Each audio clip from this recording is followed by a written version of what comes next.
And welcome back to Sandown International Raceway.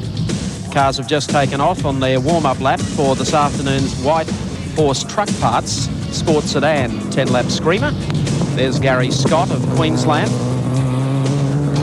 As I said before, they've had some problems here today with a smooth running program. That's normally we like to open our telecasts and get you straight into racing.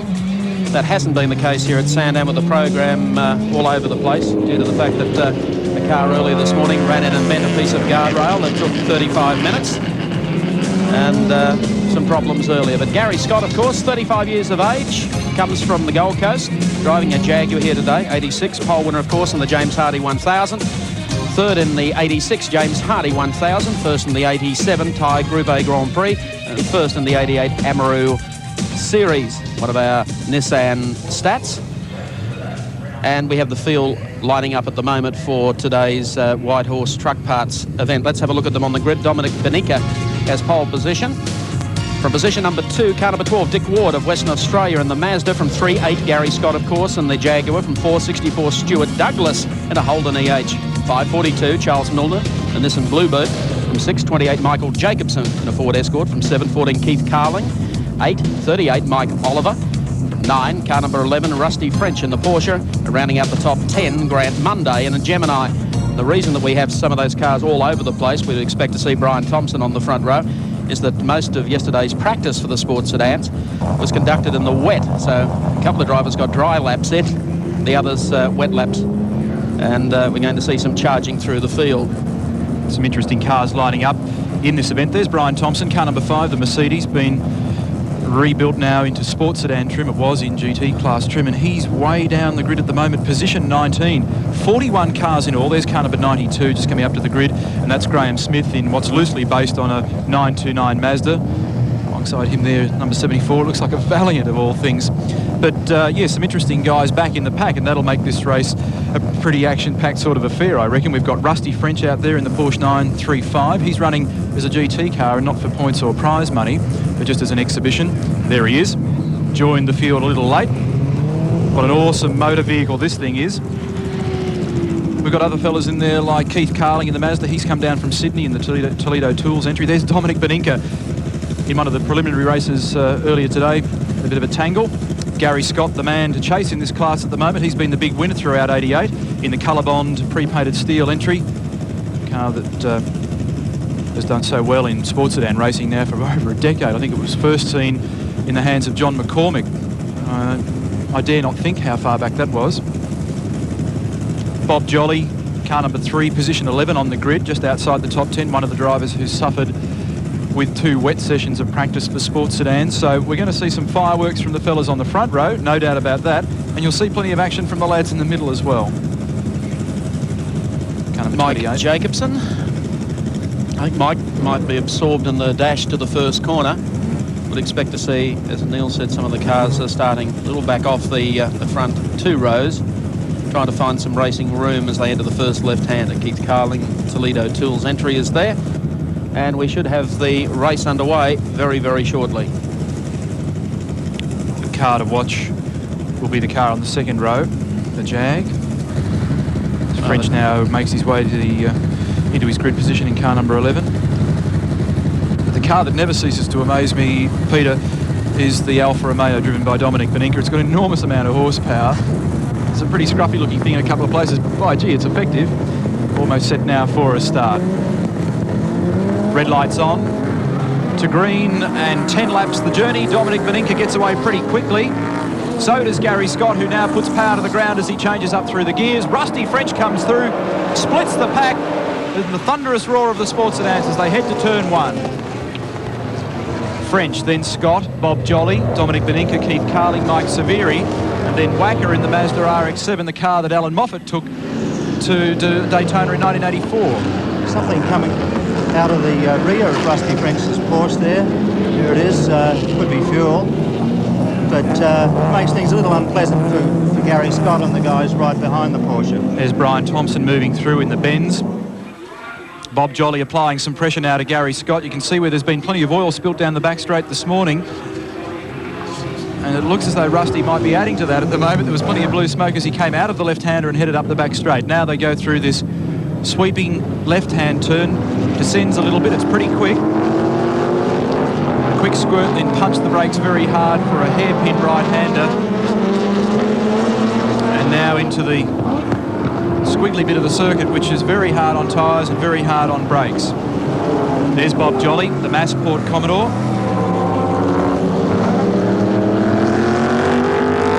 Car sounds fantastic. And he's not losing too much ground at the moment to Garry Scott. And also Rusty French has been unable to get away from Garry Scott. Scott closes up though through this part of the section. Well, let's see in fact how quick the Jag is down Sandown's long straight as he gets right in behind Rusty French. They're coming up right behind them as well into the right-hander. You wait for them as they come past the pits and work the long straight. Coming up at the completion of the first lap. 9 to go now as the horsepower comes into play. Rusty French bounces out of that turn. And here's Scott down on the inside as they make their way past the start-finishing line. Actually, French just opens a huge gap there. Well, Rusty's thing is so fast down that straight. Pulls well away, then Garry managed to close under brakes. When French went by, it sounded almost as though he got on the rev limiter at the bottom of the straight. The oil flag's out there, so there's a problem through the twistier part of the course before negotiating the left-hander onto the back straight. There's enough oil there. Oh, and French gets into strife, gets up high. He's going to have to do this again. Here he comes. Finds an inside opening there. Bob Jolly sitting right now on the tail of Garry Scott as they work their way up the back straight beneath the bridge. And here comes Scott down on the inside. He's going to race him. Is he taking a bit of the bodywork out in the front right-hand side, has Rusty French? Yeah, somebody's backed into him there. But I've got a feeling that wasn't there the lap before. That may have been the scuffle that we saw as he came out of the left-hander onto the back straight. But how much horsepower has this car got? It's enormous. of course, it was only a few years ago, Neil, that 935s were dominant in races like the Le Mans 24-hour race. So obviously time hasn't really passed it by. We don't see the car as often as we'd like. Fascinating history. Rusty has 2 of them too. He's got another one home in the shed, and he was telling me this morning he plans to bring them both out, and there's a chat about a sports car support race at the Adelaide Grand Prix meeting, and he hopes to have both cars there. And Peter Bartels, the boss of Foster's in the other car, he reckons Bartels is just the man for the car on account of he can pay for it if he damages it. Be the only man that could afford to. There's Bryan Thomson starting to make up ground. Started well back in the pack and now closing on Bob Jolly, who is closing at this stage on Rusty French. Garry Scott, though. French, Jolly, There's and Thomson. Garry Scott's gone walkabout. Heads to the pits in car 8. He's got a problem. Behind him we've got Ceveri. He's in 4th in the Sierra. Then a scrap between Beninca and Keith Carling. So this is a real mix of heavyweights. And what a performance from Bryan Thomson. We had a look at him on the grid. He was so far down in all that traffic. Where did he come from? Position 19. Well, Rusty made a pretty good start too. He came out of 9, I think was leading in the first corner. He's slowed desperately now, Pete. Look at Tomo down the outside. He's not in the best spot for the next corner, but he'll slip into second very quickly. So they've done a massive hose job on the Porsche. And Bob Jolly now leads. Bryan Thomson decides he's going to go the... That's the biggest, bravest move, but he's pulled it off through sheer bluff, I believe.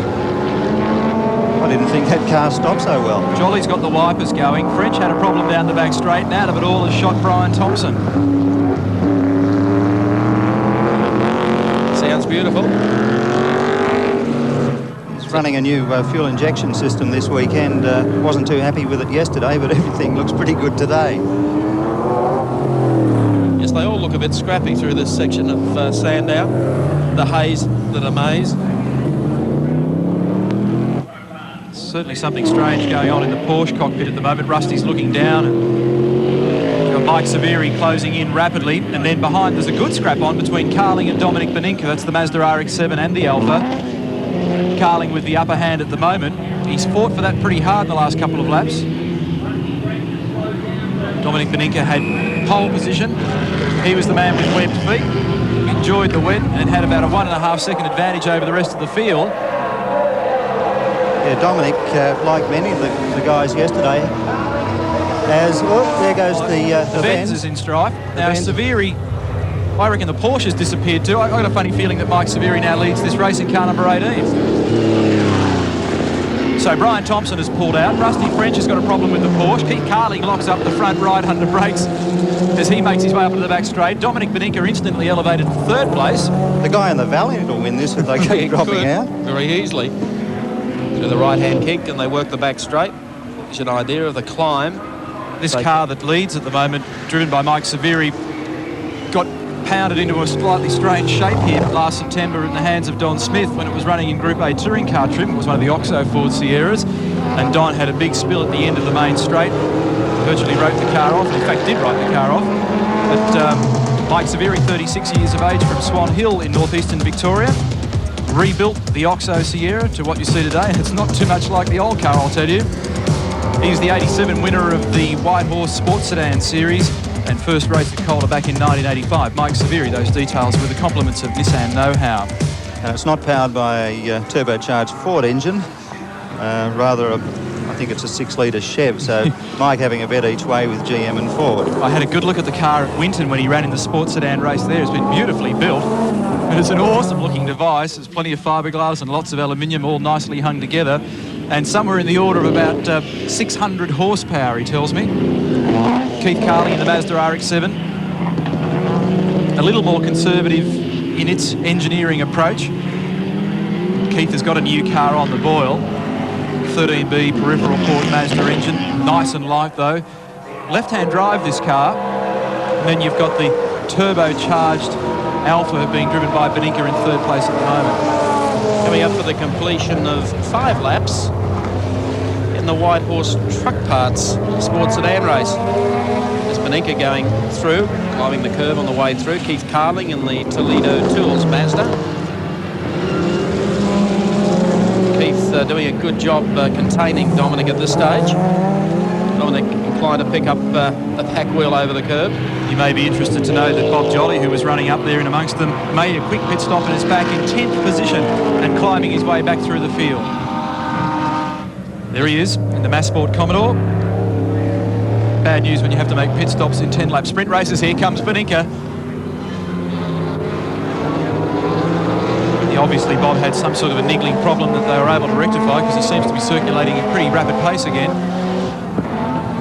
Ceveri holding just on 3 seconds over Keith Carling here in second in the Toledo Tools Mazda, and then Beninca. And a big gap back to car number 92, and that's Graham Smith in the Mazda 929. Beninca rejoicing with 530 horsepower this weekend. They've done a few changes to the motor car, made a few changes to the motor car, and he was hoping he could stay with them, but obviously cars like the Benz and Bob Jolly's Commodore and the Porsche before it went out, a little more sting in a straight line. Dominic's working very hard to stay with Carling.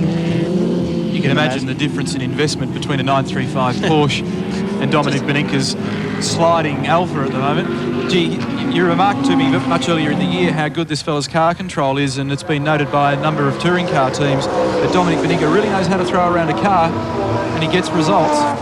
He's only a young bloke, 23 years of age. Something flapping on the left-hand side of the car. There's our fourth-placed driver, number 92, Graham Smith, the Ultra-Tune Mazda 929. It's missing a little as it went down the straight. He might be able to call into Ultra-Tune for a quick stop. A long straight at Sandown certainly requires a little bit of fiddling around technically. I noticed a lot of the touring car teams are mucking about yesterday with mixture and jetting and just trying to get these cars running hard and fast over a longer period.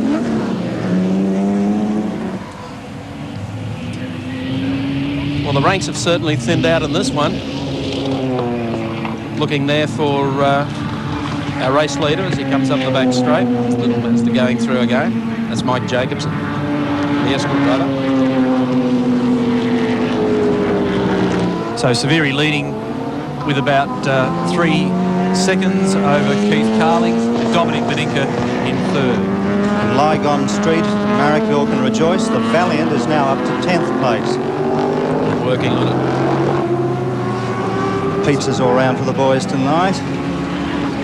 There's still a lot of talk about the shape of Sandown changing a little later this year or maybe early next year, cutting out the infield section and going back to the loop around the top end of the circuit. That's great news for spectators and drivers. The old track was a good driving track, and it brings the cars a lot closer to the spectators over the back of the circuit. And hopefully will happen by September, I think. I hope so. They've been talking about it for 5 years. It certainly would open up the racing. Because if you run away to hide from the field at Sandown, you really do run away. There's Ceveri going through. Keith Carling still running in second spot, and Domenic Beninca running in third with the left-hander at the end of the straight. Keith Carling, one of the very busy drivers, Sports Sedan Racing. He's raced for the last 3 weekends and is looking forward to the break between now and Amaru Park, which comes up 3 weekends from now. Lap 7 of 10. Won't be long now, folks. Mike Ceveri, the leader. Keith Carling in second, and Domenic Beninca challenging in third at the moment. And those two drivers have pulled well away from Graham Smith. What a pity Bryan Thomson and Rusty French went out of this. There's a good scrap going on up at the front. Mike Ceveri's not complaining though. He's still holding that gap over Keith Carling. He's going to be thrilled because the car's still new and they're still sorting it out, getting it all together, and to knock up a win early in the car's season is very pleasing for the lads, and I'm sure they'll be rapt to be able to come away with the gold. Well, they haven't done it yet, but they're certainly looking like they're going to. Big slide there from Domenic. I think the boys have just about coated all of Sandown with oil over the weekend. Gee, there's been plenty of it spilled. Interesting to see what effect that has on the Touring Car Championship race later this afternoon. It was just a little puff of smoke that time from the lead Sierra. Of course, one of the difficulties for these cars in a race like this, Sandown is what, 3.9 kilometres long, and I mentioned before that particularly the back section works tyres and brakes so hard. These cars don't do particularly long races. I'm just wondering what shape the tyres are in a couple of these cars. Keith Carling was sliding around a minute ago, and Mike's car certainly looks good at the moment. Domenic Beninca was sliding about, but he's just busy trying to keep it on the black stuff because it's got so much horsepower and it weighs nothing. Every time he opens the taps, it wants to jump out from under his hands. Here comes Ceveri up the back straight. The car sounds beautiful as he works up towards the bridge. Carling with his hands full at the moment, trying to contain Domenic Beninca. Here comes Dom up the outside. But Carling has enough squirt to be able to hold him off as they come up to the left-hander. Mazda's very good under brakes, and Keith capable of guiding it in deep. There must be quite a weight difference between those two cars, because 530 horses in the offer should send it past the Mazda, which would have, what, 320? Yeah. But Dominic's having trouble with him everywhere, and including the main straight. It's a very, very nicely engineered car, the Carling car. I started to say earlier that most of these guys have gone into this race in the dry blind on gearing, because yesterday they didn't have the chance to go through a number of gear ratios and get it right for the dry weather, and perhaps this is just disadvantaging a few of them. Ceveri's gone through. Carling now past the pits. A gap about the same, and Beninca doesn't make up any ground at all on Carling. Out of there, and here they come down the straight. 2 laps remaining. That is surprising. Doesn't he actually get within a bull's roar of Carling? Should tell you what, it does do a lovely tap dance at the end of the straight, though. Does like a bit of rock and roll, that Alpha. Nobody can ever accuse Domenic of not trying. No, he gets my man of the match award. I reckon he's great. He's fantastic to watch in practice. He's brilliant in the wet. I'll tell you what is interesting, apart from the brake lights coming on Domenic Beninca's car there, Bob Jolly's now got up to 4th. That's a remarkable drive made a pit stop. When we got him back on our chart, he was in 10th. Now Beninca comes up on the outside. Has he got himself into position this time? No way. The Mazda's really good under brakes, and Carling demonstrates that and puts another 3 car lengths back in it. Must be awfully frustrating for Domenic. Carling gave a little courtesy breathe and then got away again from Beninca down to the right-hander. So laps running out. There's Ceveri still in front. The old Ford about to have a lap put in it by Carling and Domenic Beninca as they come through the infield maze at Sandown.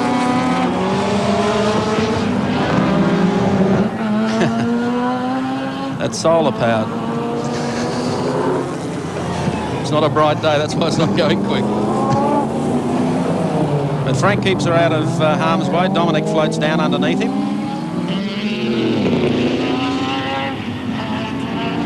This has really been the race between these two.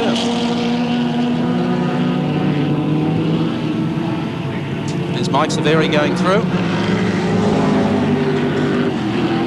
Last lap board will be shown to the leaders this time. So for Mike Ceveri, it's 3.9 kilometres, and then Joy in the first win in the Ford Sierra.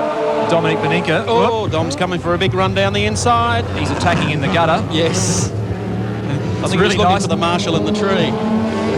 It's really nice down there too. There isn't much in the way of rubber or dust. Not much, he said. Well, Keith is really doing a big defence job here at the moment. His elbows are growing wider as we watch. Interesting ventilation system on the Alpha. It certainly is if you're a passenger.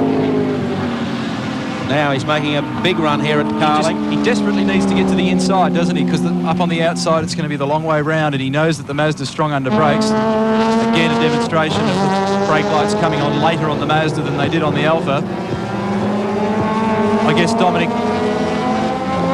is going to have real trouble around here. His only hope might be just to really drive right under the back of the Mazda if he can just get there and try and pop out from underneath him with the checkered flag. Best shot had been continue on beyond the bridge and go on the old circuit. He would have picked him up. Well, he lost a heap of ground then. We just had a little glimpse of the car getting really sideways. That might have cost him a little too dearly. The car ahead of this pair looks suspiciously like an ex-Moffat Stuyvesant RX-7. Does a bit, doesn't it? This is sports sedans are where touring cars go to die, or at least lay down. Last corner, but one coming up now for Mike Ceveri. That's a great performance, and he's acknowledged the lads in the team for their part in the performance. And the checkered flag comes out, and Mike Ceveri is the winner in car number 18, the Ford Sierra. The scrap for second resolved in favour of Keith Carling in the Mazda. Domenic Beninca in third, a fairly long way back there in the end. Couldn't quite get him in the last couple of 100 metres, which was a shame, but he threw everything at him along the way. So Mike Ceveri, the number 1 spot in the Whitehorse Truck Repairs Sports Sedan Series. That's a mouthful in itself. Let's recap them for you on the Castrol scoreboard. Mike Ceveri is race winner, Keith Carling in second, Domenic Beninca finishes in third, Jolly fourth, Graham Smith finishes in fifth, and we will be back in a moment.